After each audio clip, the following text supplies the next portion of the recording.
Bonjour à tous et merci d'écouter ce nouveau PIFcast, le podcast du Paris International Fantastic Film Festival, dans lequel un mercredi sur deux, nous vous parlons de cinéma de genre. Pour l'animer autour de moi, Cyril. Coucou. Xavier. Bonjour. Talal. Salut Véronique. Laurent. Hello. Dans le PIFcast, nous commençons... Et tu t'oublies toi. Bonjour Véro. Je m'oublie. Talal l'a dit. J'ai dit bonjour Véronique. Oui, mais elle s'oublie quand même. Bah, tu t'oublies un peu trop souvent. Pardon, j'ai tout ça. C'est bon, ça suffit les modalités là, on a un podcast à faire les gars. Commence alors. Alors, dans le PIFcast, nous commençons toujours par l'heure du PIF, le tour de table de ce qui nous a récemment tapé dans l'œil dans le genre. Puis nous passerons au dossier. Aujourd'hui, nous vous proposons une sélection de films à regarder en famille. Et enfin, nous terminons avec Cyril et sa sélection de bandes originales. On commence donc par l'œil du PIF avec Laurent. Ah, c'est moi donc. Qu'est-ce qui t'a marqué dernièrement ? Qu'est-ce qui m'a marqué dernièrement quelque chose qui vient tout juste de sortir, mais pas sur Netflix. C'est un DTV/DTVOD, un film irlandais, je crois bien, qui s'appelle The Cured. À la base, c'est pas passionnant, puisque c'est un film d'infecté, voilà, le genre de choses qu'on commence à voir un petit peu trop souvent, depuis un bout de temps déjà. Sauf que c'est un film de post-infection, et ça change tout.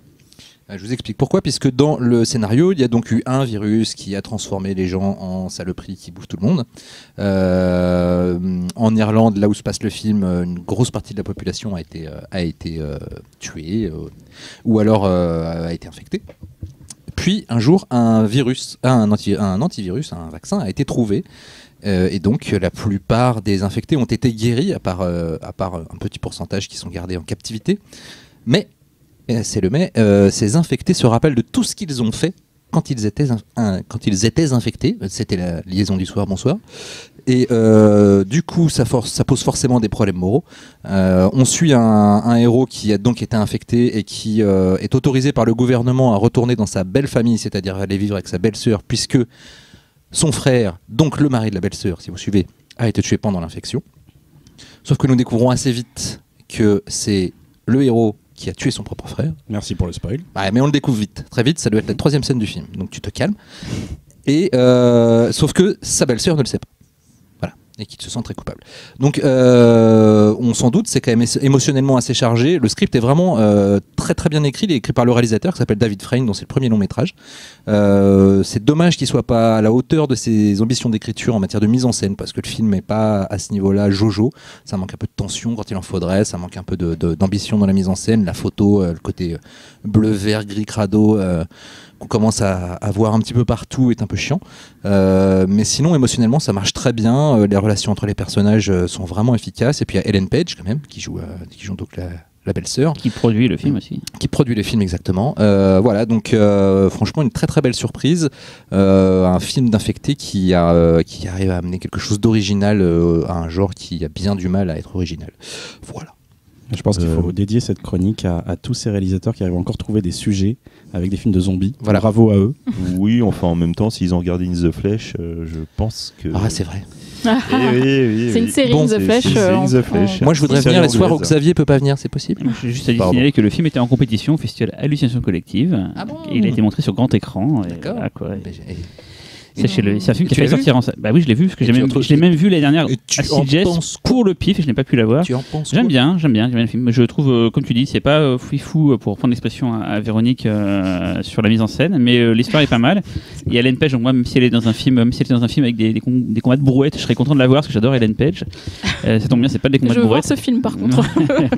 Non, c'est très très bien. Et c'est à la base un court métrage qu'il avait fait, un scénario qui était primé, un court métrage. J'ai vu qu'il avait fait beaucoup de courts métrages. Il a été en long. Voilà, c'est sa porte d'entrée pour le long métrage. Quoi. Donc c'est l'autre revanche d'Ellen Page sur The Last of Us. Voilà, exactement. Et ça aurait pu sortir en salle, mais c'est sorti en vidéo directement parce que le genre en salle, on vous ramène à notre PIFcast sur le cinéma de genre en salle en France, rêve ou réalité. Voilà, vous allez voir que c'est pas si simple. Putain, il se rappelle du titre exact et tout, c'est ouf. Il les relie avant chaque émission, il se les retape toutes. C'est moi le pif ici, je suis le pif. Xavier. Ah bah bravo, direct. Moi je me suis dit qu'un sujet comme ça sur les meilleurs films pour les enfants méritait qu'on parle de Jeepers Creepers 3 de Victor Salva. Quel connard. Ceux qui connaissent pourquoi il dit ça ont honte. Là on est dans les... Je vais vous expliquer. Bon, en fait, dans la réalité, il s'agit d'un hasard total. J'étais là, je voulais regarder un truc, je suis tombé sur Jeepers Creepers 3, j'ai fait allez. Et j'ai été assez étonné par beaucoup de choses dans le film. Donc bon, bref. Pour essayer de repositionner le film, donc il s'agit du 3e volet de Jeepers Creepers. No shit, Sherlock. Pour ceux qui ne connaîtraient pas, le film à la base part dans une direction, on va dire un petit peu slasher survival, avec un tueur qui décime des gens à la hache aux abords d'une route. Très rapidement, on va se rendre compte que le tueur en série n'est pas un tueur en série, mais une créature démoniaque, immortelle, qui vit suivant des cycles de 28 jours. Et qui sniffe des culottes. Et qui sniffe des culottes. La particularité de ces films, c'est son réalisateur, Victor Salva, qui a imprégné son... Chaque mot de Attention à ce que tu vas dire. Chaque mot de vocabulaire est important, Xavier. qui a imprégné ces films de son expérience passionnelle. Passionnelle. Oh là là, c'est de pierre en C'est une pierre. expérience, toi C'est une expérience, toi. Surtout passionnelle. Ouais. Xavier s'enfonce. Et donc en fait, Victor Salva est un pédophile reconnu qui a eu des soucis suite à des attouchements Sur un film Disney. sur un Non, film. non, Non, c'est non. pas sur le Disney, Clown- c'était pas sur Clown Powder, House. c'était mais sur Clown House. mais sur le film suivant, d'avant. ils se sont rendus compte de ça. Disney fait merde, on a engagé Voilà. un pédophile et ça la fout un peu mal. Dans Voilà. tes dents, Polanski. Il a même fait de la tôle pour ça. Et en fait, le héros des Jeepers Creepers, la créature des Jeepers Creepers, a cette particularité d'être fétichiste et d'être particulièrement attiré par les jeunes. Pas que, hein, il n'hésite pas à taper dans le plus vieux, mais c'est vrai que Et ça Oui, dégoûte. enfin, pas au-dessus de 18 quand même. Ouais. voilà, Il est assez musclé de préférence. c'est une créature qui généralement va fonctionner sur l'odorat. En fait, c'est une créature qui sent la peur et Qui sent la merde. on va dire, marquer certaines de ses victimes et développer une obsession autour d'elles, et plus précisément une obsession sur une partie de leur corps. Donc très souvent dans les films, ils jouent sur le fait qu'il y a un groupe de jeunes, on ne sait pas qui va être la victime désignée du Creepers, et on ne sait pas quelle partie le Creepers veut récupérer.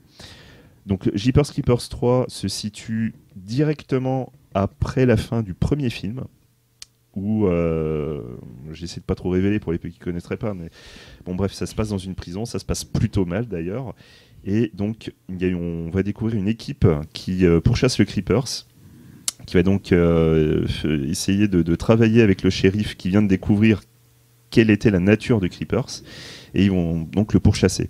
Parallèlement à ça, on suit encore des jeunes et tout, avec une histoire, enfin bon bref, voilà, vous verrez. Jeepers Creepers 3 est quand même très particulier, parce que moi je trouve que c'est celui qui pousse le plus le rapport entre la vie personnelle du réalisateur et le film. Encore plus que les deux premiers. Encore plus que les Ah ouais. deux premiers, parce que là, véritablement, en filigrane, il en parle, mais très ouvertement. C'est un point tel qu'apparemment, il y a même eu un montage où il y avait certaines phrases qui parlaient ouvertement de la pédophilie, quoi. En mode, c'est pas si c'était- grave. non, mais c'était à peine voilé, quoi. C'est limite du genre, voilà, elle a envie de faire ça, elle a envie de suivre son cœur, elle fait ça, elle sait pas pourquoi, mais elle a envie de le faire, donc elle le fait. Qui peut la juger C'est un peu ça. Donc voilà, donc c'est un sujet assez particulier. Oui, d'autant qu'au moins dans les deux premiers films, on pouvait se dire qu'il y avait une ambiguïté sur le fait qu'il Voilà, il y avait qu'il une ambiguïté. matérialisait ses pulsions Voilà. par un monstre Tout à fait. qui du coup dont il était conscient du côté monstrueux. Surtout dans le Tout 2. à fait, tout à Ouais, fait. dans Mais le le deux, c'est- 3 part un petit peu dans une idée de mea culpa, quelque part. C'est très bizarroïde comme film, quoi. Il y a un côté fascinant à voir cet homme, une sorte de mise en abîme de lui-même. C'est en même temps très dérangeant d'avoir un pédophile qui te parle de sa pédophilie. Voilà. Après, pas très beau. non, mais film. après, en tant que film, alors ça finit dans les mains de Sci-Fi avec toute la boucherie qu'on peut attendre d'eux, quoi. Le montage est dégueulasse, il y a des fondus enchaînés qui n'ont pas de sens, tu vois très ouvertement où vont être mis les coupures pub. C'est ni fait ni à faire. Ouais. Pour ceux qui attendaient Jeepers Creepers 3, ce n'est pas le scénario de Cathédrale, c'est un autre scénario plus simple qui a été écrit spécifiquement pour l'occasion. Cathédrale, ça devait pas être un western. Ça devait être une sorte de western, je crois que ça se passait sur plusieurs siècles. D'accord. Parce que tu retrouvais en plus l'héroïne du premier. Ok. Et du coup, le 3 est quand même beaucoup plus soft là-dessus. Je pense que c'est plus une tentative de Salva d'essayer de se remettre un peu en avant après la tôle. Apparemment, ça a cartonné, il y aura un 4.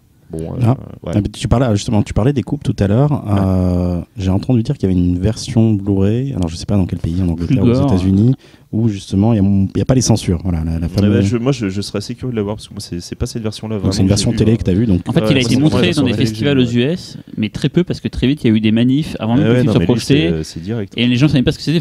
Pédophile, ils allaient bloquer les manifestations avant même d'avoir vu le film ou autre et tout. Et je sais qu'il a fait un ou deux festivals et après la version sci-fi apparemment est édulcorée de ce qui a été montré en festival. Mais du coup, il est libre, il a jamais été. Il est sorti. Il est accusé, il a purgé sa peine, comme on peut dire, voilà.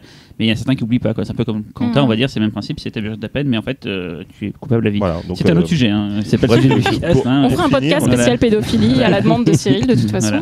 Pour finir, juste, voilà, Jeepers Creepers 3, si vous voulez regarder une suite de Jeepers Creepers, c'est intéressant, il y a des petites idées, c'est pas mal, je vais pas détester, c'est pas foufou, hein, c'est le moins bon des trois. Fifou.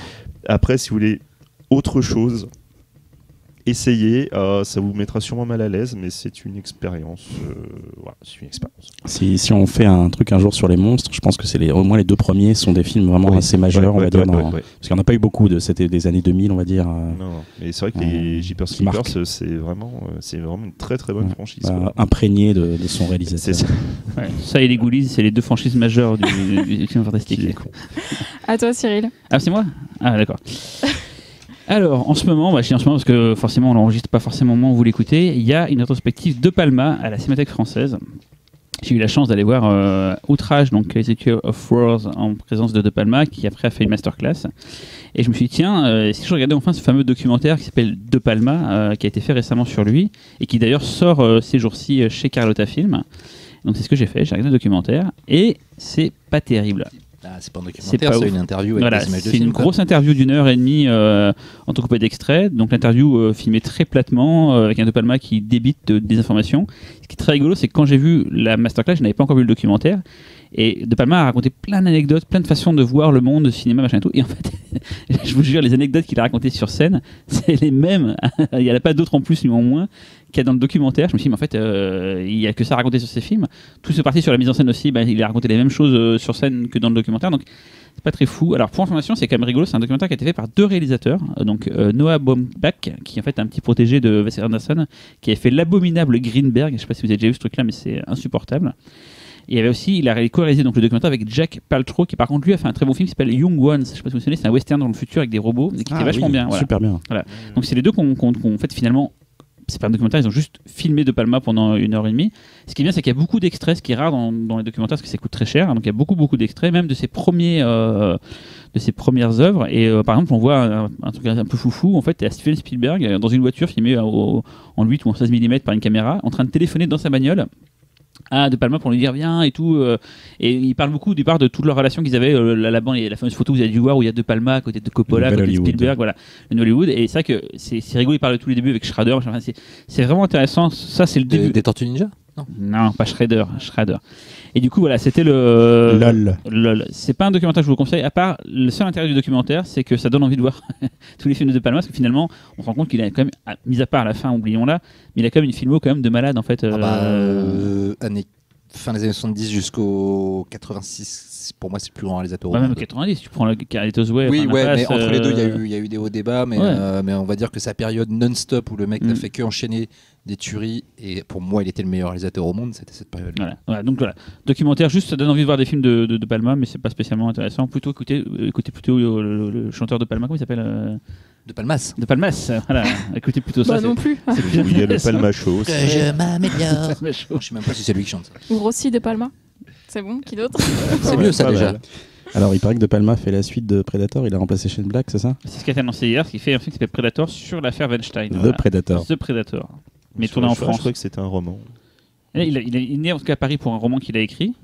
Mais là, il a annoncé dans les jours. En fait, il a fait plein d'interviews, donc il y a des trucs qui sont sortis. Et il a annoncé que ce prochain script, c'est fait par Saïd Betsaïd, donc SBS, ceux qui ont produit le dernier Verhoeven et qui avait produit aussi Passion de De Palma. C'est eux qui produisent le prochain De Palma et ça s'appelle donc The Predators sur l'affaire Weinstein. Mais il vit à Paris, De Palma. Non, je crois qu'il est entre les deux. Ouais. Moi, je l'ai croisé en pyjama en projection de presse.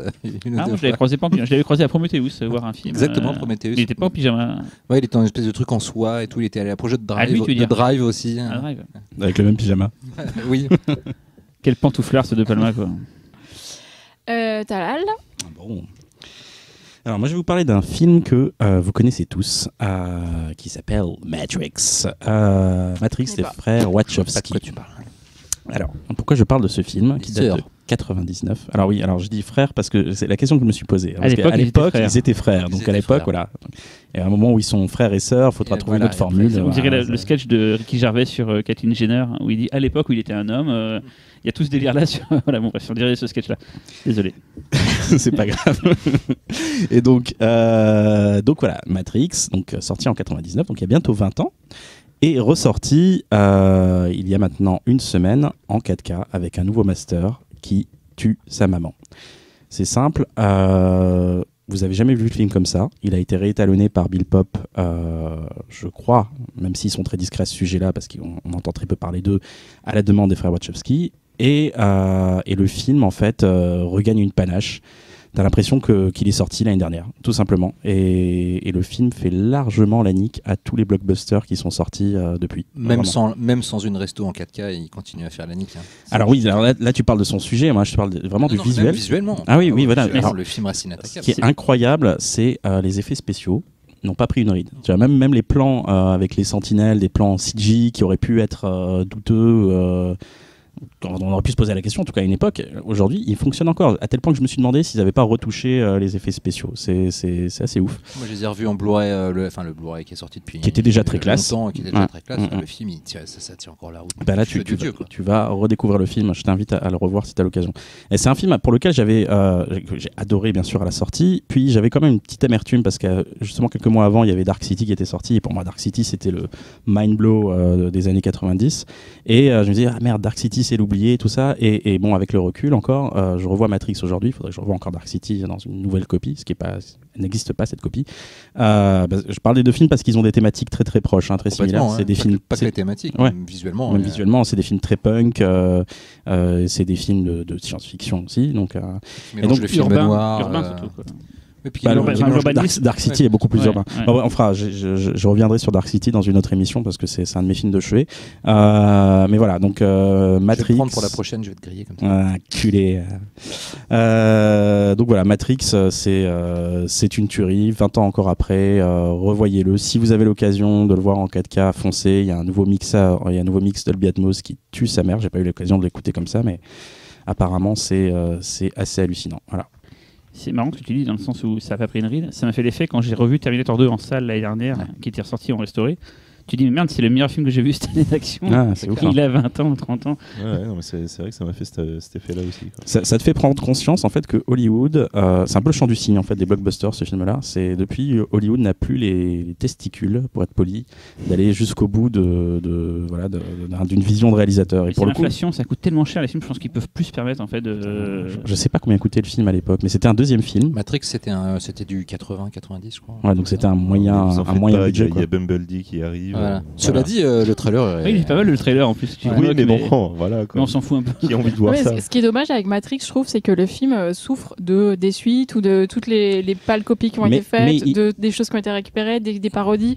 Et au final, le film d'origine, c'est un peu comme Saw, par exemple. C'est parfait. J'allais parler de ça en fait. J'en ai connecté. D'où le recul en fait. 20 ans après, tu as ce recul, tu as tout ce truc là qui est passé et tu revois le film et tu dis mais c'est quoi ce truc quoi. Ce que dit Véronique est juste, même si les autres Saw n'ont pas été faits par le même réalisateur, mais dans Saw, le premier, il y avait plein de trucs qui n'ont jamais été repris dans les suites en fait. Il y a un ensemble de choses qui le rendaient intéressant. C'est un peu comme les suites d'Hellraiser ou autres où les mecs disent ce qui est cool c'est les Cénobites. Mais non, ce qui est cool c'est tout un univers que tu as créé. Les Cénobites tranquilles. Putain, j'allais le faire. Et dans Saw finalement, dans les autres suites, ils ont pris la torture en oubliant qu'il y avait toute une mythologie et tout. Et dans Matrix, c'est ça en fait. Le premier avait beaucoup de choses qui finalement n'ont pas été reprises dans le 2 et le 3. Je ne suis pas vraiment d'accord. Alors moi je dirais pas le 2 et 3 parce que je sais pas qu'il tout est acheté dans le 2 et le 3, il y a des trucs bien aussi. Mais par contre c'est aussi tous les sous-films qui ont été faits, la récupération du bullet time qui a été usé. Le Kung Fu. Bonjour Opération Espadon qui dans le genre je te mets une bullet time à la con. Arrête, il y avait les seins de Halle Berry. Exactement, c'est l'une des plus belles scènes du cinéma. Quand elle baisse son magazine là en bullet time. C'est ça.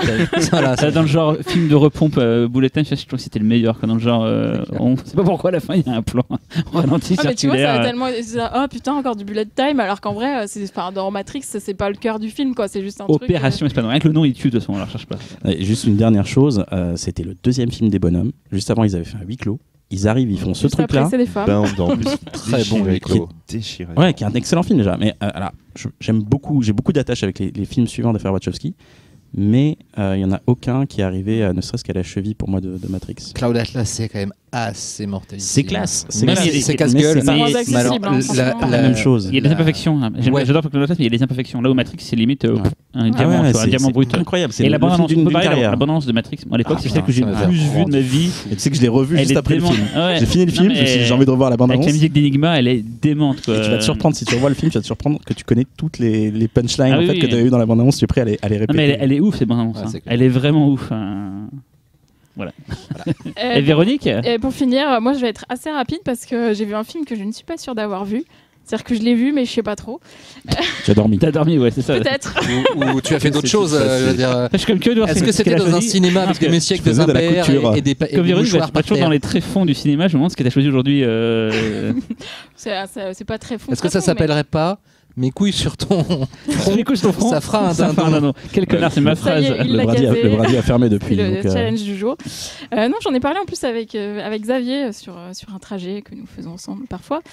C'est Je t'aime de Alain René, 1968. Et donc voilà, je me suis dit, tiens, la SF française, on en a parlé il n'y a pas longtemps de voyage dans le temps et de films de genre français. Donc ça cochait un peu les cases de nos derniers podcasts.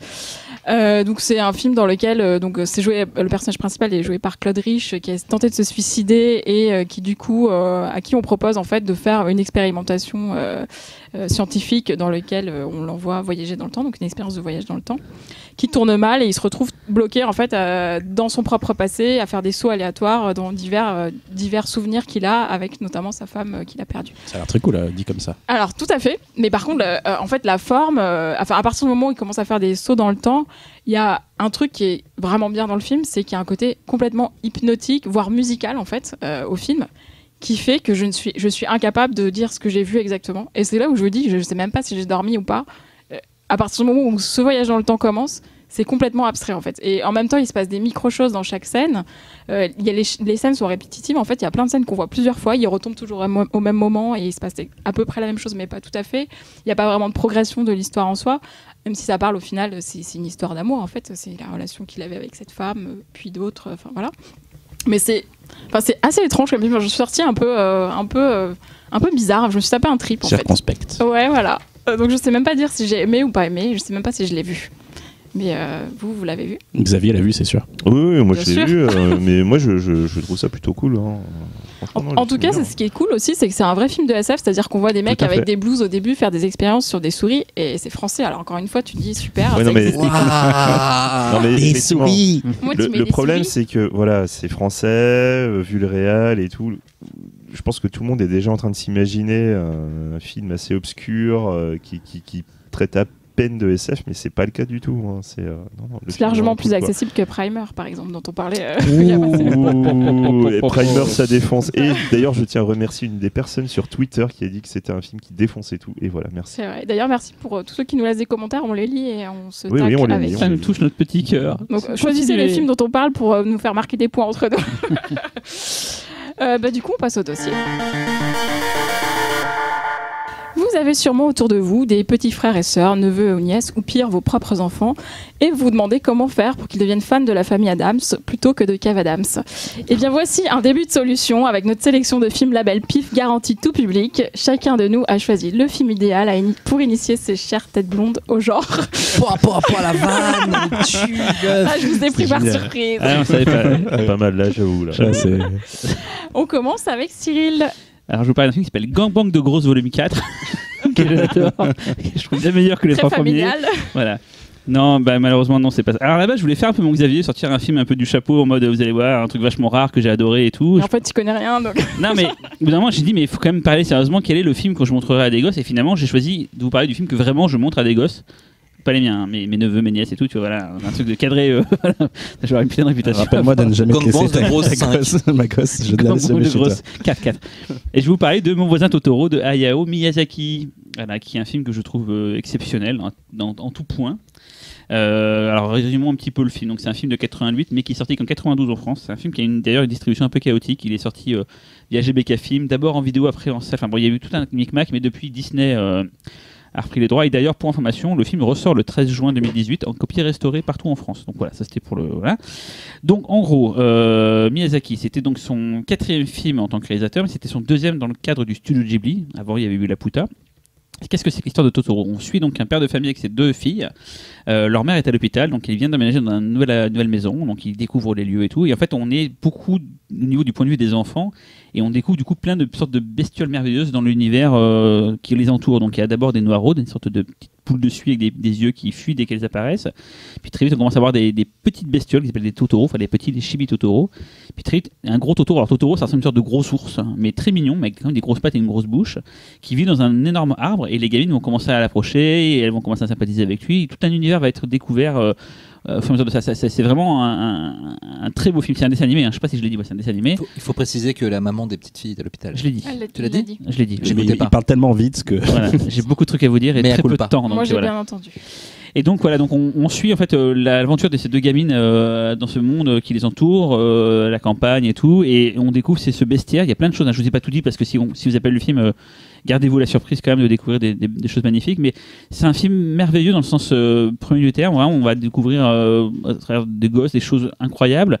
Ce que j'aime dans le film, c'est qu'il est pas manichéen. C'est pas comme beaucoup de dessins animés avec un scénario où il y a un élément perturbateur. Et puis là, finalement, c'est une histoire assez simple d'une vie de famille et d'un ménage. Et il n'y a pas de il n'y a pas vraiment d'intrigue, on suit plus l'enjeu, c'est plus une errance, et c'est ça que je trouve le film assez beau, parce qu'en fait, je peux montrer ça à un gamin, finalement, ça va peut-être le gamin s'est cassé ses habitudes, enfin voilà, j'en parlais aujourd'hui avec un collègue de bureau, il me dit que son fils, il le voit genre peut-être toutes les semaines, en fait, il surkiffe ce film-là, donc si ma soeur un jour écoute ce podcast, sache que je sais que j'ai offert à mon neveu le film. Vu qu'elle me connaît, elle a fait c'est quoi ce truc chelou. Il est encore sous blister. Elle n'a pas voulu lui montrer et il l'a vu, je crois, une fois. Et pas depuis. Sache qu'il a le droit de le voir. Ce film est très très bien. Donc voilà, il a 18 ans maintenant. Il peut le voir. Non, mais c'est vrai que comme j'ai dit, c'est bon, tu as fait des films chelous. Elle avait peur que ce soit des trucs avec des tentacules façon hentai et tout. Je dis, mais non, regarde, il est mignon sur la couverture. Elle va pas me faire chier. Quoi. Donc voilà. Et juste avant de vous laisser la parole, j'ai eu la chance. On a visité à Tokyo le musée de Ghibli. Ah, génial. Sachez qu'au musée de Ghibli, il y a un court-métrage qui est diffusé qu'on peut voir une seule fois. En fait, tous les jours, il y a un court-métrage différent qui passe et on peut le voir qu'une fois.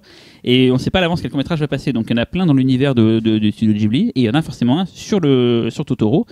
Et la chance que j'ai eue, c'est que le jour où je suis venu, c'était celui-là. Ça s'appelle Mei et le chaton-bus en français. Il est de 2002 et en fait, c'est génial parce qu'on découvre qu'en fait, il y a plein. Alors, j'ai pas dit tout à l'heure, je voulais cacher un peu le truc, mais qu'il y a un chabus dans le film. Je ne dirai pas ce que c'est qu'un chabus. Mais dans le court-métrage, on en découvre qu'il y en a plein d'autres, dont un gigantesque qui est super vieux et qui peut aller dans l'espace et tout. Enfin bref, si vous êtes fan de Totoro, essayez d'aller au musée de Ghibli. Si vous loupez le film, vous retournez le lendemain. Vous retournez tant que vous ne voyez pas le court-métrage sur. Voilà. Un chabus, c'est un peu comme Chabit, mais il faut toucher les bus en fait, c'est ça. Je l'ai vu dans le regard de Talal. C'est pour les enfants, mec. Tu me choques. Tu me choques. Tu t'excuses. Alors attends, tu t'excuses, Laurent.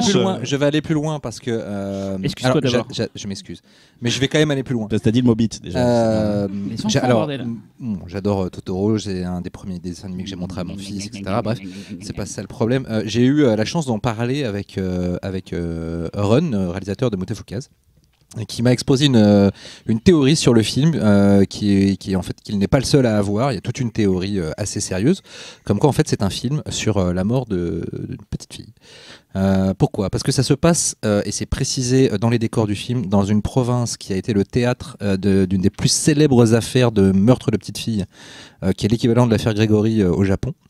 Et beaucoup pensent que ça ne peut pas être dû au hasard. Que ce soit bien précisé que ça se passe là. Et puis dans le film, il y a à un moment donné une scène qui évoque la possibilité qu'une des petites filles soit morte. Il y a aussi le fait que des statues shintoïstes qui n'arrêtent pas d'apparaître dans le film et qui sont en fait les statues qui accompagnent les âmes des enfants morts avant leurs parents. Voilà, il y a toute une double lecture du film comme ça qui existe. Je vois que Cyril est très sceptique, mais oui, vous voyez pas, Totoro, mais il secoue la tête. Il a un hapeau, il attire le chabus, il a une toupie. Tu peux pas me casser les couilles avec tes mecs qui sont morts là. Pourquoi et quand en plus on pense à la fin du film, on vous en parle pas, mais il y a des choses qui collent pas. Et voilà, il y a une double lecture très sombre du film quand on grandit, qui est assez intéressant d'explorer. Il n'empêche que c'est peut-être le feel good movie ultime, en tout cas l'un des plus merveilleux qui soit. Mais voilà, il y a aussi cette théorie, cette ombre qui plane un peu sur le film, qui est pas inintéressante. Après Xavier et ses pédophiles, toi tu nous ramènes aussi les tueurs d'enfants. Tout à fait. C'est une émission spéciale en film d'enfants. Qui aime bien Totoro ici, qui aime pas? Alors, moi je tiens à dire que Totoro fait partie de mon top 3 très select des films que je montrerai impérativement à mes filles. Tu l'as pas encore fait? Bah non. La plus vieille? Excuse-moi, non. La plus vieille, elle a 2 ans. On va attendre un peu. Mais non, pour moi, Totoro, ça fait partie des films qui sont absolument parfaits pour les enfants. En fait, Totoro, j'ai déjà pu le tester sur mon petit frère. Et quand il était pris un Totoro, tu vas taper dessus avec. Et en fait, moi à l'époque, je n'avais même pas la VHS qui était sortie en français. C'était la VHS japonaise. Et il est absolument Ça y est, quoi. Non, mais il est absolument. Bienvenue chez les colons. Mais moi, je l'avais déjà vu sous-titré français en festival, donc il n'y avait pas de souci.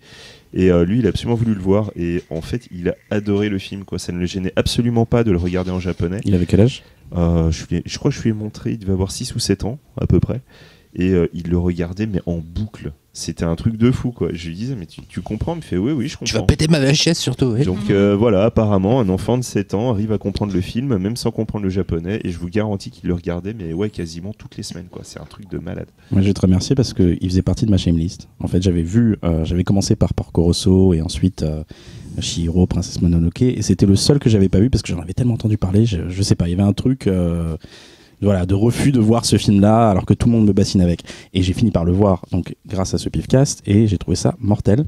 D'autant plus que bon, peut-être que je suis un père indigne. Hein, je l'ai montré à ma fille de 3 ans. Et je l'ai pas montré entièrement, mais j'ai montré des petits bouts.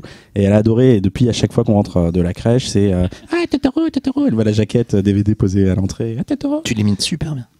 On fait la chanson, on chante tous la chanson du générique ou pas? Non, mais je te rassure, c'est pas une question que je trouve qu'un enfant de 3 ans soit trop jeune pour voir le film, c'est juste que je pense qu'à 3 ans, ils ont peut-être un peu de mal à tenir aussi longtemps. Oui, non, j'ai montré des petits bouts. D'ailleurs, ce serait peut-être bien qu'on indique à chaque fois l'âge qu'on est. Parce que les gens qui nous écoutent ont peut-être des gosses, ont peut-être envie de partager ça. Et donc, peut-être indiquer l'âge. D'après Xavier, 3 ans, non, mais d'après Talal, oui. Moi, je pense que c'est bon, 3 ans. Pour moi, Totoro, c'est plus à partir du moment où un enfant est capable de tenir 1h30. Je crois que ça, il dure 1h30, 1h20, 1h20. Sans être attaché, tu veux dire? Oui, sans être attaché. Bien, j'ai hâte qu'on parle du film de Xavier alors. De regarder jusqu'au bout. Voilà, c'est juste ça. On passe à Talal. Ok, je m'attendais pas. Ok. Alors, on va parler de Legend de Ridley Scott. Alors, la grande question, c'est est-ce que Legend de Ridley Scott est vraiment un film pour enfants? Et moi, je vais vous répondre oui. Oui, parce que c'est un film qui mérite à être découvert quand on est petit, parce qu'on a un autre regard quand on est gamin. Il y a des films... beaucoup de films que nous-mêmes, on a découvert môme, qui opèrent, avec lesquels il y a une magie qui opère très particulière. Et celui-là, pour le coup, c'est le cas. Donc, c'est un film de Ridley Scott. C'est pas le plus connu. Il l'a fait donc après qu'il était déjà sur un piédestal. Il avait fait déjà Alien et Blade Runner. Mais par contre, ce film-là, c'était un peu son fantasme. Il le rêvait à l'époque de Duelist déjà, et il voulait faire un film heroic fantasy, un truc un peu à la Tolkien, mais avec sa patte, et il voulait raconter une histoire originale. Donc il a fait appel à un auteur de bouquins qui s'appelle, alors je vais bien prononcer son nom, désolé si je le fais mal, William Hoy Hertzberg. Xavier, tu valides? Sûrement. D'accord, je sais pas. Je crois qu'à la fin, c'est pas Sburg, c'est Sburg. Il me semble. Alors, pour faire un raccourci, c'est l'auteur de Angel Heart, du bouquin, et donc Angel Heart qui est devenu le fameux film que vous connaissez. Et donc, de quoi ça parle, Legend de Ridley Scott? Donc, c'est un peu con sur le principe. C'est Lily, une petite princesse toute gentille qui court dans la forêt, qui est amoureuse de Jack, un petit homme des forêts. Alors ensemble ils vivent un amour très platonique et ils profitent de cette forêt merveilleuse jusqu'au moment où Lily s'amuse à toucher une licorne, ce qu'elle n'a pas le droit de faire, et ce qui va perturber, on va dire, l'équilibre de cet univers.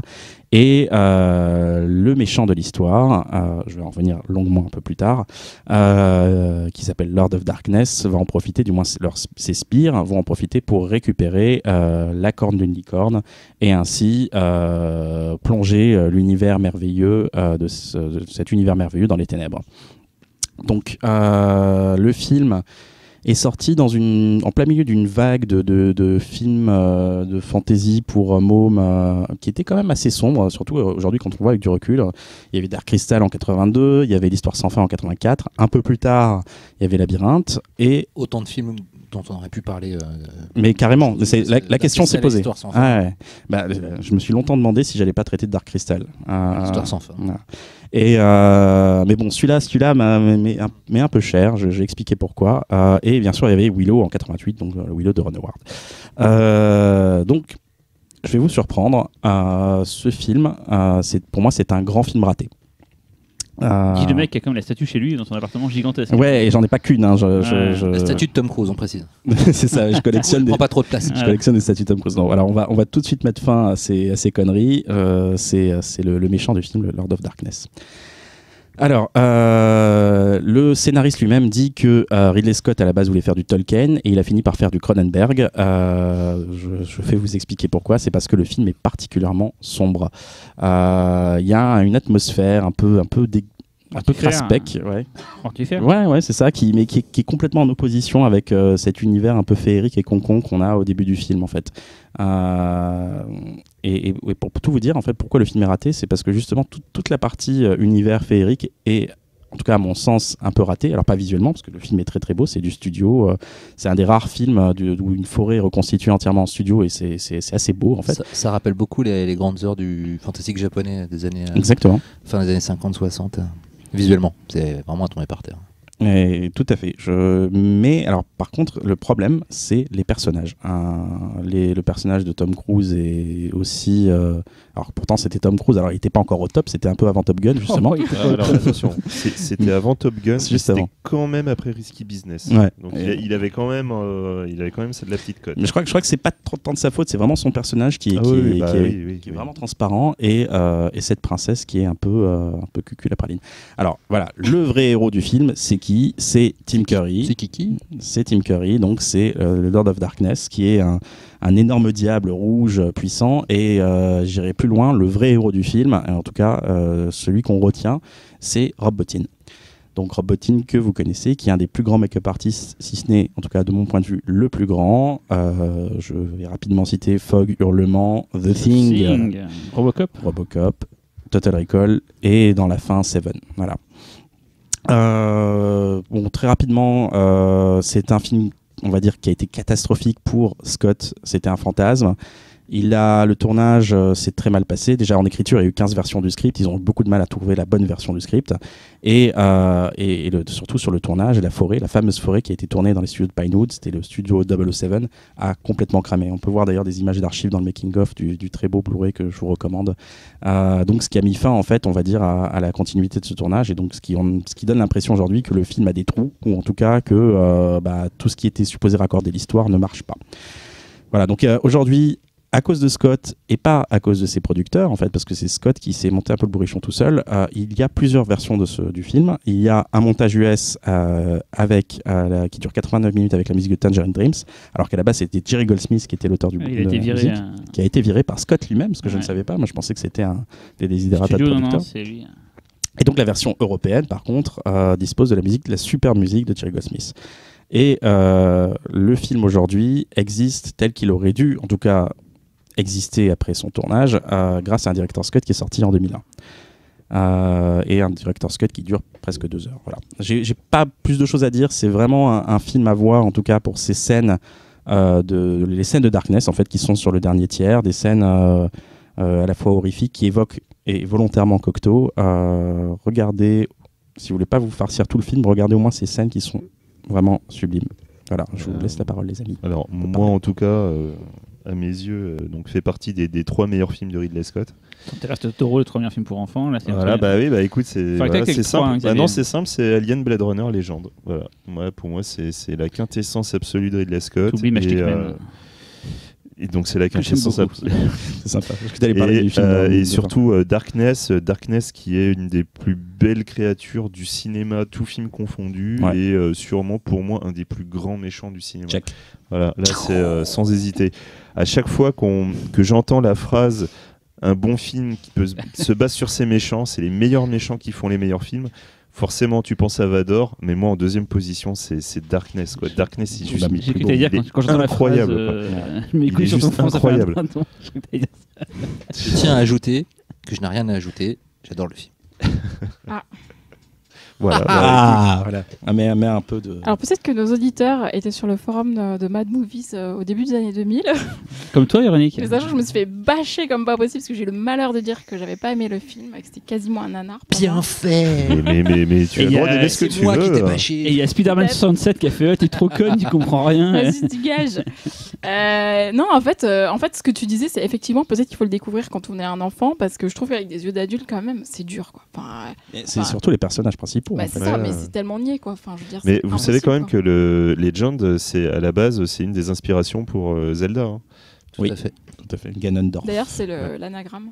Ah non, pas du tout. Après, on retrouve de Bien toute tenté. manière enfin, je veux dire, c'est un vrai conte de fées qui parle de la noirceur, comme tous les vrais contes de fées. Et je vous défie de me trouver des contes de fées écrits, classiques, avec des personnages d'une épaisseur extraordinaire. C'est ce qui leur arrive. C'est l'univers dans lequel ils sont et c'est ce qui leur arrive. C'est le sous-texte de ce qui leur arrive. Ouais. Le Et Seigneur des Anneaux. notamment très souvent freudien. Mais c'est pas un conte de fées, le Seigneur des Anneaux. Je te parle d'un vrai conte de fées. Des elfes. Legend, c'est un vrai conte de fées. Ah, mais c'est- Avec plombé de symboles freudiens, je veux dire, le monde devient catastrophique parce qu'elle a touché Le bout d'une licorne. le bout d'une corne de licorne. Enfin, je veux dire, on n'est pas dans Emmanuel en Amérique pour le coup. Il y a un La petit peu plus métaphore, de. il y a tout un subtilité. jeu. Et mais l'Amérique, elle se prend une licorne dans le. Il y a tout un jeu sur la lumière, les ténèbres Voilà, et tout. Et il y a un moment, d'ailleurs, tu as un hommage aux chaussons rouges Ouais. où elle se met à danser comme ça et tout. Il y a quelque Extraordinaire, chose de cette très très schizophrénique et du coup, c'est En fait, dans moi, des je- scènes comme ça que tu vois le sous-texte. Ouais, et je pense que c'est ça qui fait que je suis d'accord. On peut trouver que le film a un vide de par les personnages, mais quand on le prend vraiment comme un conte de fées symbolique, il sait vraiment ce que c'est et c'est transposé à l'écran avec la même logique et la même foi. Et c'est ce que j'adore dans le film en fait. Il paraît qu'il y avait une scène qui avait été écrite, qui était dans le script où il violait où le diable violait la princesse. Avec l'accord. Donc, Toi, t'avais quelque chose à dire là-dessus, Moi, Cyril j'ai bien aimé le film, mais je m'en souviens plus. Donc, je l'ai pas revu pour le. Et du coup, quel âge, Talal, pour ce film 8 ans Ok. 8, On 10 ans. passe donc au film de Xavier. Ah. Alors moi je vais enfin pouvoir vous parler d'un Je l'ai film. vu hier soir. Hein, putain. Alors voilà, alors, pour la petite histoire, parce que moi je balance, je reçois des messages de Cyril hier soir pour me dire ah, tu fais chier, ton film il est long, il dure 2 heures. Alors forcément, moi je 2 dis heures et non, il quart. dure 2 heures et quart. Sauf qu'il faut savoir que moi je lui ai donné mon film genre il y a un mois. T'aurais pu lui donner la version série télé en plus. Oui, j'aurais pu en plus te donner la version série télé, alors attention. Moi, Donc, moi, depuis Primer, je ne vois plus tes films. Je plaisante. Moi, je vais vous parler d'un film qui, à mes yeux, est un film immense. C'est vraiment un film que j'adore, qui est donc Les Aventures de Pinocchio, un film de Luigi Comencini, qui est un réalisateur exceptionnel, je trouve. Enfin, pour moi, c'est un des très très grands réalisateurs italiens.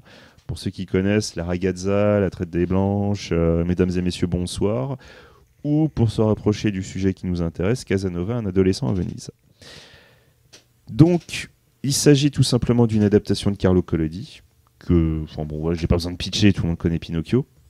Mais la particularité, c'est que une majorité d'entre vous ne connaît pas Pinocchio. Connaît Vous que le connaissez- Disney. Que Disney. Ouais. Voilà, vous connaissez le Disney. Je connais la version X. Pini. Oui, c'est sûr. Et en fait, pour resituer, en fait, la version de Disney est vraiment une adaptation extrêmement libre des écrits de Collodi. En fait, dans le Collodi, l'histoire est quand même à la fois se veut éducative et moralisatrice. On a un petit peu comme la pérégrination vers l'Ouest, sur un côté un petit peu philosophique, donneur de leçons. Sauf que là, le film est réalisé donc par Luigi Comencini, qui a plutôt un esprit, on va dire, libertaire.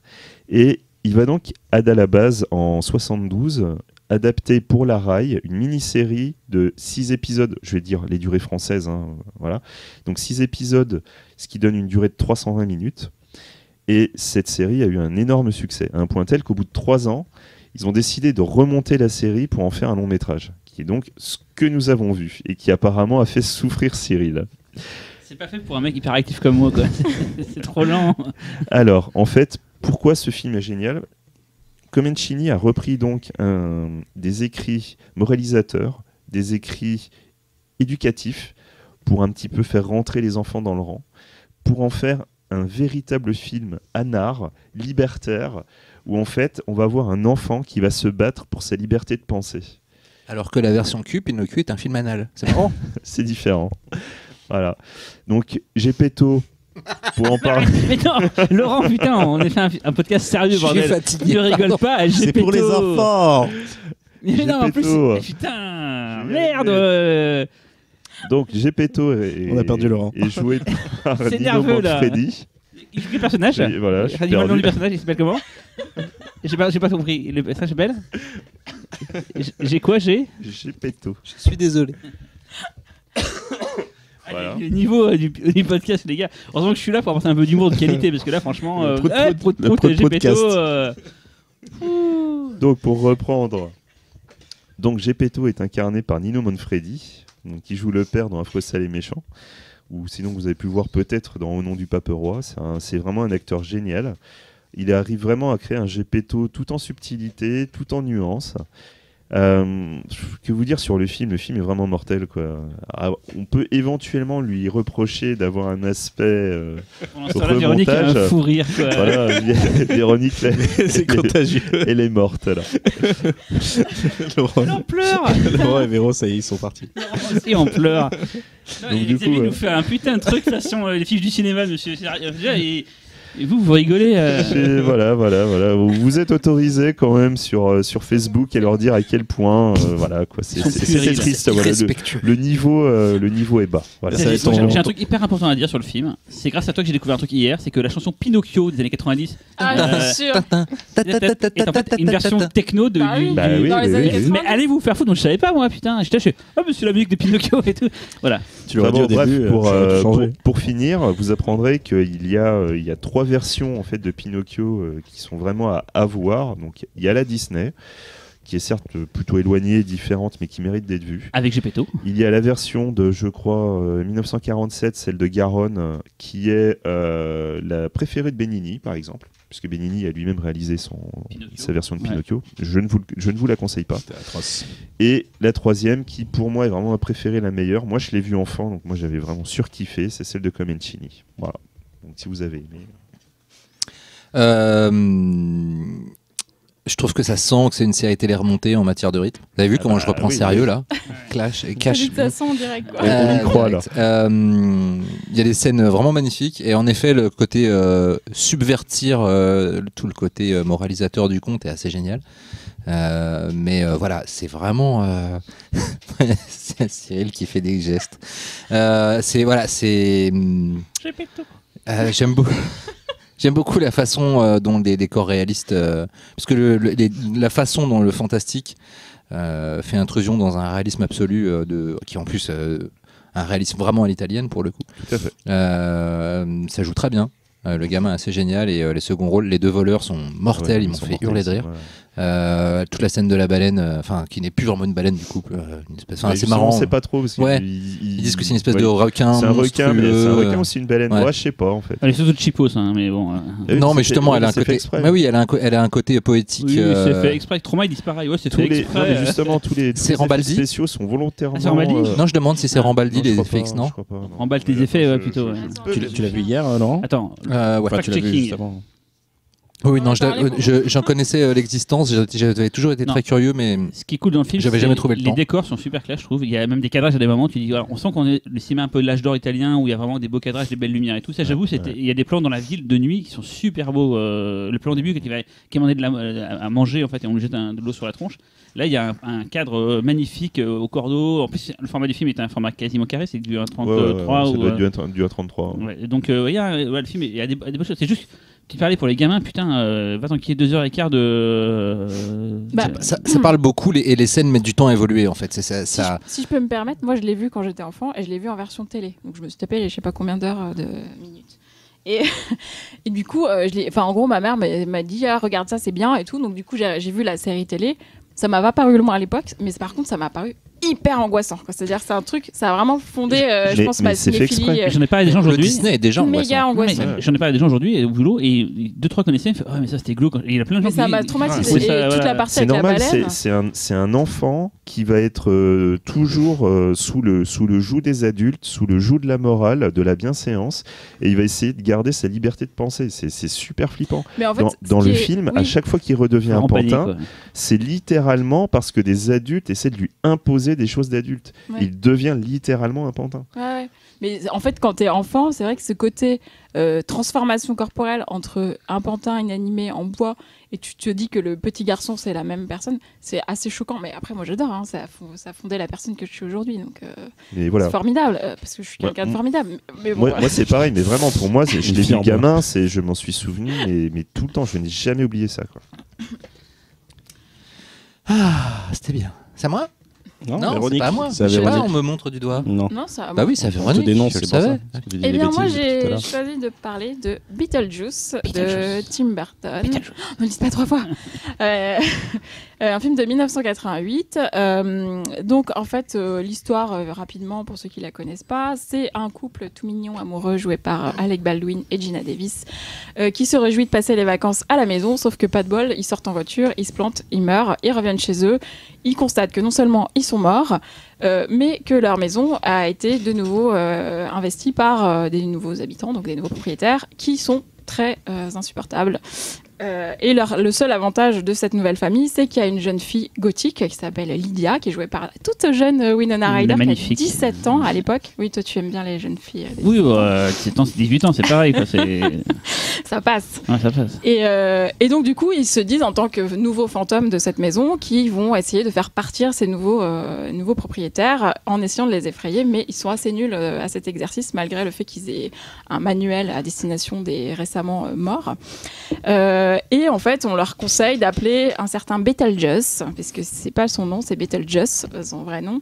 Et pour l'appeler, il faut prononcer son nom 3 fois. Donc pendant tout le film, ils vont mettre du temps à se décider à l'appeler parce qu'il fait quand même un peu peur. Et effectivement, quand il l'appelle, il est quand même assez effrayant. En fait, pourquoi je pense que c'est un film intéressant à montrer à des enfants? Parce que c'est un film qui dédramatise la mort. Donc en fait, le scénariste, c'est Michael McDowell. Il le qualifie lui-même de film optimiste sur la mort. Et en fait, ce qui est intéressant, c'est que le couple, en fait, on les voit mourir, donc c'est pas du tout gore ou quoi que ce soit. La voiture tombe dans l'eau, etc. Donc c'est dès le début. Et en fait, ils sont pas spécialement catastrophés par le fait d'être morts et parce qu'ils sont toujours ensemble. En fait, ils sont toujours un couple, ils sont toujours tous les deux et très amoureux. Leur seul problème, finalement, c'est plus ces gens qui sont venus habiter dans leur maison. Donc, c'est pas le fait d'être mort finalement. Et en plus, toutes les situations macabres qu'ils vont essayer de mettre en place pour faire fuir les individus en fait qui sont dans leur maison. En fait, on les voit toujours créer l'effet macabre. Donc ils vont se déformer le visage, etc. Mais comme on voit le dispositif pour créer cet effet, Ça dramatise. voilà, ça dédramatise complètement le Donc truc. ça devient comique. Exactement. Donc, en plus, les effets spéciaux, Tim Burton les a voulu un peu faucher, qu'ils aient ce côté un peu cheap volontairement. Et ils le sont pas, en fait. Et en fait, ils sont géniaux. Mais effectivement, ça rajoute quand même au côté où c'est pas suffisamment réaliste pour qu'on ait peur et que ce soit gore, en fait. Donc du coup, voilà, il y a ce côté visuel qui est hyper original. Ce qui est très intéressant aussi, c'est le côté mort, en fait. Donc le côté, quand on voit le côté de Le monde des morts. Ouais. le monde des morts, où ils vont dans une espèce de salle d'attente très... Enfin, il y a un Comme d'y guichet, il y a une salle d'attente. Bon, c'est pénible, c'est un peu de la bureaucratie, etc. Qu'est-ce que je voulais dire d'autre? La musique. Bah, ça, Cyril. Le thème, il est voilà. exceptionnel. Danny Elfman. Et aussi du calypso, notamment sur une scène assez culte génial, cette scène. où en fait ils se mettent tous à danser parce qu'ils sont possédés par le couple, qui se pensent que c'est une bonne idée de les posséder avec de les faire danser sur des calypsos, sauf qu'ils trouvent ça super, donc ça marche pas du tout. Et en fait, pourquoi je voulais aussi parler de ce film, c'est parce que 1 an après, à peine la sortie du film, il y a le dessin animé Beetlejuice qui est sorti et qui en fait est génial. Il est passé sur ABC, dès 90 sur Canal+. Et en fait, dans les années 80-90, ça se faisait beaucoup de faire des versions dessins animés de franchises films, donc La Famille Adams, Retour vers le futur, etc. Ils sont pas tous arrivés. Godzilla. Police Academy, ils sont pas tous arrivés en France. C'est un des meilleurs, celui-là. Mais celui-là, c'est vraiment le Ouais. meilleur. Et ça a vraiment été un super succès. Et en fait, l'intérêt de cette série, c'est qu'elle explore ce qu'on fait qu'entrevoir dans le film. Faut dire que le scénario du film, il est pas formidable. Enfin, ça se termine un peu en queue de poisson, etc. Mais du coup, tout ce qu'on avait envie, on a fait qu'entrevoir dans le film. Donc tout cet univers du côté des morts, en fait, il est complètement exploré dans la série. Bah, surtout Beetlejuice, on voit quasiment pas beaucoup dans le Et film. ouais, on le voit pas beaucoup dans le film. Et surtout, il est assez dangereux dans le film. Alors que dans la série, sa relation avec Lydia, elle est un peu inversée. Ils sont vraiment amis. Il reste toujours un peu voilà. pas malveillant, mais c'est pas le mec hyper sérieux. Exactement. Mais il est Dans le film, il est un peu libidineux d'ailleurs. Dans la série, série et ils sont vraiment potes. Enfin, la série, elle est tout public. Donc vraiment, je conseille de voir et le film et la série. C'est vraiment un produit dérivé pour le coup, la série. Ouais, en fait, Tim Burton n'a aucun lien si, avec. Tim Burton a vraiment participé au développement. Ah oui, Après, il n'a d'accord. pas réalisé les trucs, mais c'est son univers et c'est lui qui a D'accord. participé au développement. 2 questions, Véronique. À quel âge tu donnerais. À quel âge on peut voir ce film-là? Mhm. Et l'autre question, c'est est-ce que tu t'es, toi, gamine, personnifiant Lydia, est-ce que tu Lydia, c'est un peu moi? Est-ce que c'était ton modèle en fait? Beaucoup d'adolescents. Bah, en se fait, sont je l'ai pas vu quand identifiés. j'étais enfant. Donc, mais après, je pense que le film, on peut avoir 9 ans pour le voir. Je sais pas ce que vous en pensez. Moi, à j'ai peu vu à près. cet âge-là à peu près. Ouais. Donc sans problème. La collection Popcorn Warner, Ouais, exactement. avec les Gremlins. Et sinon, il y a un projet Beetlejuice 2 qui Beetlejuice Goes to Hawaii. est un espèce de serpent de mer, hein, parce que ça n'aboutit jamais. Et, soi-disant avec Michael Keaton qui joue Beetlejuice, on ne l'a pas dit, mais voilà. Ouais. Je ne sais pas si ça va aboutir un jour cette Michael histoire. Keaton Tim et Burton, Beetlejuice. si tu nous écoutes, s'il te plaît, ne fais pas ce film. Ouais, pourquoi pas. Vous l'avez tous aimé, vous, Beetlejuice? Ouais. oui. Je trouve que c'est le meilleur Super. film de Burton. Ah. Moi, je trouve Avec Batman Returns. Ouais, mais Et dans Ed le genre- Wood. Bande de Non, fous. mais dans le genre Batman, rigolo. Peter. À partir de 4 meilleurs films, on dit. Non, mais Batman Returns, j'adore. Mais Beetlejuice, je sais pas pourquoi, je trouve le film vraiment hyper réussi. Il y a. Beetlejuice peut être vraiment des fois menaçant à la fin quand il fait apparaître, Ouais, ouais. il pète un câble, il fait tout apparaître. Il veut marier Lydia ouais, de force. il fait enfin, apparaître il y a une sorte de un truc côté, de fer de force sereine et tout. Enfin, il y a un côté vraiment chaos sur la fin que j'aime beaucoup dans le film. Mm. Et il y a un ce que j'aime bien, c'est quand il le voit pour la première fois et qu'il est dans une maquette en fait. Il est dans un Oui. décor en vraie maquette, on voit vraiment Extraordinaire ça. la fausse herbe et tout en maquette. Et je sais pas, je trouve ça ouf quoi. C'est pas le premier plan du film d'ailleurs aussi dans la maquette. C'est pas le En fait, générique, oui, se le fait pas dans la générique, maquette. C'est un espèce Rien de que ce, survol de rien la que ce maquette, générique ouais. déjà il est Voilà. mortel. Avec la musique de Daniel Voilà. Elfman qui est géniale. Et en plus, sur Beetlejuice en général, il y a vraiment tout l'univers de Tim Burton. Si après vous avez aimé Ouais, c'est clair. l'étrange Noël de Monsieur Jack et tout, enfin toute cette imagerie, Ouais, en fait, on la retrouve dans Beetlejuice. Les serpents, de sorte le de serpent, de sable. d'ailleurs avec des décors un peu à la Dali en fait, Ouais. et ça on le retrouve clairement dans l'étrange Noël quand ils font une espèce de gros Et donc t'as dit serpent. Winona Ryder, mais surtout tu l'as dit d'ailleurs, il y a surtout Gina Davis qui est une actrice Ouais. que j'adore et Alec Baldwin. Et Et avec si je Baldwin. me rappelle Gina bien, Davis, quoi. si je me rappelle bien, la mère, enfin le couple qui prend possession de la maison après eux, la nana, c'est la nana de Gremlins 2, c'est la rousse, la Oui. secrétaire Oui, rousse oui, qui c'est m'avait vrai. beaucoup excité quand j'étais enfant.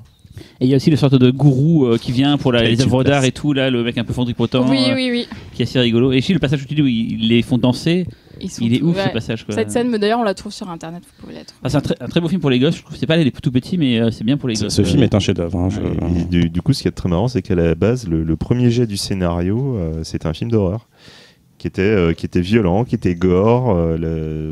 La scène de l'accident de voiture était assez réaliste, donc assez choquante. À la Z-Descent.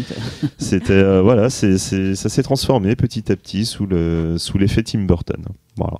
C'était pas son projet à la base en fait. Non, en fait, il était sur Batman et en fait, ça prenait Non, tellement c'est de temps qu'il a chopé ce. Il a aimé le scénario, il se Voilà. l'a approprié, mais c'était pas son projet. Il a bien fait. On termine avec Laurent. Alors, mon film est un vrai film d'horreur. Donc pas pour les petits, voilà, quand même, il faut le savoir. Alors, en revanche, je pense que c'est un film, ça peut Enfin, 22 ans fonctionner. à peu près. Quoi. Il a pas compris le principe de l'émission. Alors. Ça peut fonctionner comme premier vrai film d'horreur pour des enfants de 12 ans, 11-12 ans, voilà, pour vraiment les initier un petit peu en douceur au genre, avec un film qui prend la chose sérieusement, mais qui reste vraiment baigné dans des problématiques liées à l'enfance et filmé et raconté à hauteur d'enfant. Ça s'appelle The Gate. C'est un film de 1987 assez méconnu. En France, je me demande s'il n'est pas sorti direct en VHS. C'est la Je crois fissure qu'il en n'est- France d'ailleurs. non La Tout à fait, la fissure, oui. fissure, oui. Anal. Voilà. Enfin, Il fallait- à l'année. Voilà. ouais. Je me demande si c'est pas un DTVHS. Je suis pas souvenir que ce soit sorti en salle. Moi, je l'ai vu sur Euh, Canal+. Donc, il est passé sur Canal, c'est sûr. Tibor Takacs. Alors bon, de quoi ça parle Ça parle d'un enfant qui découvre que dans son jardin il y a un trou depuis qu'un arbre a été d'où la fissure. Depuis qu'un arbre a été arraché pour des travaux, je crois. Et dans ce trou, il trouve. Je ne me rappelle plus, une boîte. Une boule. Voilà, une boule, voilà, une espèce de cristal, et il appelle un pote à lui, et ils sont assez fascinés par ce qu'il y a là-dedans. Et puis son pote, qui est amateur de hard rock, un petit peu démonologique, on va dire, se demande si tous les signes qui accompagnent en fait l'apparition de ce trou ne seraient pas annonciateurs d'une terrible prophétie. Voilà. Donc c'est tout bêtement des enfants, puisque les parents en fait au début du film s'en vont pour le week-end et laissent la grande sœur en charge de son petit frère, qui est le héros, qui est joué par Stephen Dorff, tout petit et déjà bon, limite meilleur que maintenant. Stephen Dorff que vous avez pu voir dans Blade, que vous avez pu voir dans dans Somewhere de Sofia Coppola ou Nowhere, je sais plus. Nowhere, non, c'est Arrakis. Somewhere. Oui, non, Somewhere. Et puis aussi plus récemment dans Leatherface de Alexandre Bustillo et Julien Maury, que nous saluons au passage. Et voilà. Et donc ça va être le week-end de ces enfants laissés à eux-mêmes face à une invasion de petits et grands démons, d'hallucinations, c'est assez étonnant comme film, puisque c'est un vrai film d'horreur avec quelques passages un peu gore, avec des effets spéciaux que je trouve encore assez hallucinants pour l'époque, parce qu'ils ont été faits avec beaucoup d'intelligence, beaucoup de savoir-faire, et ils fonctionnent encore du feu de Dieu, que ce soit la stop motion. D'ailleurs, je crois que c'est de la go motion plus exactement, c'est-à-dire c'est de la stop motion qui utilise des effets de flou de mouvement qui rendent la chose plus réaliste. Et les démons sont parfois joués par des personnages en costume, avec des perspectives forcées, des décors construits à l'échelle, et c'est tellement bien fait qu'on voit pas le truc, quoi. C'est Randy Cook. C'est Randy Wallace, voilà, qui bossait sur The Thing, SOS Fantôme, Le Seigneur des Anneaux. C'est un petit budget. C'est un petit budget. Et c'est un petit film d'horreur des années 80, vraiment. Et pourtant, ça fonctionne du feu de Dieu, parce qu'il y a un côté terreur enfantine. Ça parle de la peur de voir ses parents mourir, ou la peur de voir ses parents se retourner contre soi, ou l'incompréhension avec une grande sœur. Ça pourrait être un grand frère, mais en l'occurrence, c'est une grande sœur, voilà, de ce fossé générationnel, ou la peur de voir ce repère plutôt préférer partir avec ses potes que rester avec toi. Il y a aussi l'imaginaire sur le fait que quand on est gamin, on s'imagine qu'une cabane c'est un château et tout. Voilà. Là, avec des fusées, ils vont s'imaginer que ça va faire. Il y a tout le truc de on y croit jusqu'au fond et finalement ça va. Et le scénariste qui s'appelle Michael Nankin expliquait que il a écrit ce film après un projet qui a capoté, il était assez en colère et il a puisé dans toutes ses terreurs d'enfance, toutes ces interrogations qu'il a eues quand il était enfant sur plein de choses et il les a compilées dans cette espèce de scénario qui est un scénario prétexte, je veux dire dans l'absolu, toute cette histoire de démons, etc. On s'en fout un petit peu. Ce qui compte, c'est l'angoisse que ça suscite, c'est l'originalité des scènes, parce que ça va loin. Enfin, ça devient limite Lovecraftien au bout d'un moment. Je l'ai pas vu depuis gamin, mais j'ai souvenir comme un huis clos, comme si c'était très peu, comme si la terre entière avait été dévastée. En fait, ils étaient juste entre eux. Dans une maison avec ces démons, il y a un côté vraiment très solitaire. C'est ce qui m'avait marqué gamin. C'est limite Evil Dead. Pour moi, c'est Evil Dead pour les gamins. C'est un pavillon. Mais bizarrement, ils sont seuls au monde face à ces bestioles. Et puis le pavillon lui-même devient de plus en plus détruit, presque gothique quelque part. Et Tibor, en fait, c'est pas un Américain, c'est un mec d'Europe de l'Est. D'Europe de l'Est, c'est ça. Ouais. Mais il a tourné, il a beaucoup tourné à cette époque-là. Il a fait quelques petits films d'horreur, fantastiques. Lecture diabolique. C'est vrai, c'est lui, mais plus tard, ça. Le pire grand. Non, je crois que c'est son deuxième. Enfin, c'est son deuxième. C'est après. C'est horrible. Pour moi, c'est le pire Grand Prix d'Avoriaz. C'est des meilleures affiches pour un film pourri. Ah oui, ça c'est vrai. Puis il a fait The Gate 2. Alors c'est nul ça. Qui est pas foufou, malgré 2-3 trucs sympathiques. Qui se passe dans la ville, plus dans la ville, c'est ça. Oui, et en fait, le personnage principal, c'est le meilleur ami de Stephen Dorff. C'est un peu Predator 2 par rapport à Predator. Le premier est dans la jungle, le second est dans la ville, c'est ça un peu. Et après, il y a toujours les mêmes bestioles. Ouais. Et là, ce qui est marrant, c'est que le film se termine dans le monde des démons. Donc là, il descend dans le sous-sol. Il descend dans le sous-sol. J'ai des brides du film. Plus t'en parles, plus je m'en souviens. Mais bon, le film n'est pas génial. Et puis après, Tibor, il a fait beaucoup de séries télé un petit peu pourries, genre Sabrina l'apprentie sorcière, The Crow, la série de télé aussi. C'est pas folle. Il a fait Rats. C'est pas mal ça. Avec l'homme petit qui est dans l'île Docteur Moreau là, comment il s'appelle Non, c'est Ratman ça. Non, c'est Ratman. C'est un film d'attaque de rats. Un gros rat sur la jaquette. Il a participé à l'espèce de revival de Roger Corman des Creature Features qu'il avait fait à une époque, Corman, avec Mosquito Man. Il y avait toute une série Sharkman, tout ça. Avec Image, non, je sais pas quoi. Ouais, ça a la gueule en tout cas. Les débuts de New Metal. C'était les trucs sci-fi d'ailleurs, je crois en fait. Il y avait 5-6 super-héros déclinés. Et puis il a fait Spiders 3D, ce genre de choses. Il a dû faire du Mosquito Shark machin, Mega Snake. Et non, surtout il a fait Ice Spiders, les araignées de glace. Ouais, on sera toujours mieux que la filmographie de Mick Garris. Le mec a jamais vraiment transformer l'essai de The Gate, qui reste son meilleur film de très très loin, mais dans The Gate, parce qu'en plus c'est pas seulement bien fichu, bien écrit, c'est super bien shooté The Gate. Franchement, pour les moyens qu'il y a, etc., c'est un beau film, ça a de la gueule. Et puis voilà, donc je le conseille donc voilà aux enfants de 11-12 ans qui ont peut-être qui sont assez accrochés pour le cœur bien accroché pour découvrir un vrai film d'horreur, mais qui va pas non plus les violenter, ça va pas non plus les scotcher au mur avec des trucs atroces qu'ils ne peuvent pas voir. C'est de leur âge. C'est angoissant, s'ils font des cauchemars, c'est normal. Il faut le dire aux parents, c'est pas grave si les enfants font des cauchemars après avoir eu peur devant un film, c'est normal. Tant qu'ils mouillent pas le lit, c'est pas grave. Voilà. Et voilà, donc c'est vraiment une production Amblin, j'ai l'impression. En fait, ça a tout d'une Ouais, production c'est moins- Amblin. Il c'est manque que le nom de C'est Steven moins Spielberg. prestigieux que les Amblin. Il y a c'est moins le budget. il y a moins l'éclat en fait. oui. Et Et puis moi j'ai une anecdote marrante sur le film, ça vaut vraiment, c'est rien comme anecdote, mais ça me fait marrer de la raconter. J'ai vu le film sur Canal Plus à l'époque, il passait en soirée, et en même temps sur TF1 il passait Blade Runner que je n'avais pas vu aussi à l'époque, et j'ai passé ma soirée à switcher entre les deux films. C'est que j'ai vu les films à moitié chacun, et Tu les mélanges dans ta tête. j'ai dû les revoir plus tard séparément pour bien, voilà, mais je fais une soirée où j'ai vu les deux en back to Il est back. super bien Harrison Ford dans Dans The The Gate. Gate, ça, j'adore. Et Xavier, Bah écoute, non, moi The Gate, j'aime vraiment beaucoup le film. Je suis toujours resté perplexe sur les qualités de ce film et Ça me reconnaît. l'absence totale de qualité de ces films suivants. Ouais. Bon, The Gate 2, j'ai pas détesté, soyons honnêtes, j'ai pas détesté. Mais Lecture Diabolique, je lui en veux encore. C'est horrible. Énormément. Surtout Parce que ça promet un truc génial. non mais ouais, mais Lecture Diabolique, mais j'étais fou. Et quand tu vois La le film, bande-annonce, c'est cheapo, l'affiche et tout, mais j'en pouvais plus, je crevais d'envie de voir ce film. Putain, mais quand je l'ai vu, c'était C'est vraiment nul. Hein. et Véro, t'en as pensé quoi? Ah, mais tu sais très bien que je ne l'ai pas regardé. Quel connard. Talal, t'en avais un mot à dire Mais il l'a pas vu. Si, Ah. je l'ai revu encore là, juste avant le Pifcast, et je trouve Lui. ça assez brillant. Vraiment. Puis après, c'est plein de thématiques qui me parlent personnellement. C'est des films avec lesquels j'ai grandi. Je fais partie de cette génération ultra nostalgique de cette série de films Amblin. Donc, Ou plutôt que de leur montrer Stranger Things, plutôt. Exactement. ça aurait pu être un épisode de Stranger Things hein, aussi. En mieux. Eh bien, on passe à la musique avec Cyril. Alors Cyril, qu'est-ce que tu as sélectionné?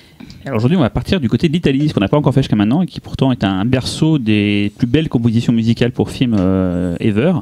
Mais on n'a pas eu l'occasion jusqu'à maintenant, mais aujourd'hui on va le faire, et pas avec un film le plus connu de l'histoire italienne, mais que j'aime beaucoup. Là, j'ai pas eu le film, par contre, je n'ai pas eu le film, ça c'est un peu la honte, mais j'adore la musique. On peut des fois connaître un film. Je vais le dire en français, après pour rigoler, je vais le dire en italien, sachant que je ne parle pas italien. Donc le titre français c'est Ton vie c'est une chambre close dont moi seul est la clé. Le titre, le plus beau titre de film du monde. Je voudrais dire en Point parlant barre. doucement. Tu peux le répéter, ouais, j'ai pas Ton compris. vie, c'est une chambre close, dont moi seul est la clé. Et en italien, Il tuo vizio e una stanza chiesa u solo io ne volevo la chiave. Voilà, je pense que c'est pas du tout. Donc c'est un film de Sergio Martino, un des très très grands réalisateurs d'italien, de ce qu'on aime, le film de genre. Film avec Edwige Fenech et Anita Strindberg, quand même, c'est pas rien. Une adaptation du Chat Noir d'Edgar Allan Poe. Et donc nous allons parler du compositeur qui est en fait Pino Donaggio, qui s'appelle Bruno Nicolai, qui est un des grands. Il est un peu dans le monde de Morricone en fait, mais c'est pour moi un du même niveau en tout Il n'a cas. pas été orchestrateur pour. Il a été orchestrateur, il a été plus ou moins nègre de Morricone. Enfin, c'est un mec qui a toujours bossé dans le monde de Morricone et qui a commencé peu à peu. D'ailleurs, des fois, des BO de Morricone sont plus ou moins attribués à Nicolai, donc c'est un peu difficile de voir qui a fait quoi dans le truc et tout. Il a beaucoup bossé avec Jésus Franco, il a fait beaucoup de BO pour Franco, beaucoup de BO pour Martino, donc pour Andrea Bianchi, pour Umberto Lanzi, pour Deodato, pour Alberto de Martino. Enfin, c'est un gars qui a quand même fait énormément de BO pour le cinéma en tout cas qu'on aime. Il a dû faire au moins 200 je pense musiques de films. Il a fait par exemple, si vous connaissez, bien sûr vous connaissez le Caligula de Tinto Brass, c'est lui, La queue du scorpion, ou aussi Toutes les couleurs du vice, qui est une magnifique BO qui d'ailleurs sert de musique de fin pour l'étrange couleur des larmes de ton corps. C'est le thème de Toutes les couleurs du vice. Et donc là on va entendre le thème principal du film qui est très très beau et qui se passe de commentaires. Eh bien, avant de l'écouter, on va remercier tous ceux qui nous écoutent. Vous êtes de plus en plus nombreux. Laissez-nous des commentaires, des notes. Lâchez des câbles. Voilà, ça nous fait plaisir, on les lit. Et on vous donne rendez-vous dans 2 semaines puisque le Pifcast ne s'arrête pas pendant l'été. Pas de vacances pour le Pifcast. Merci à tous les 4 et à bientôt.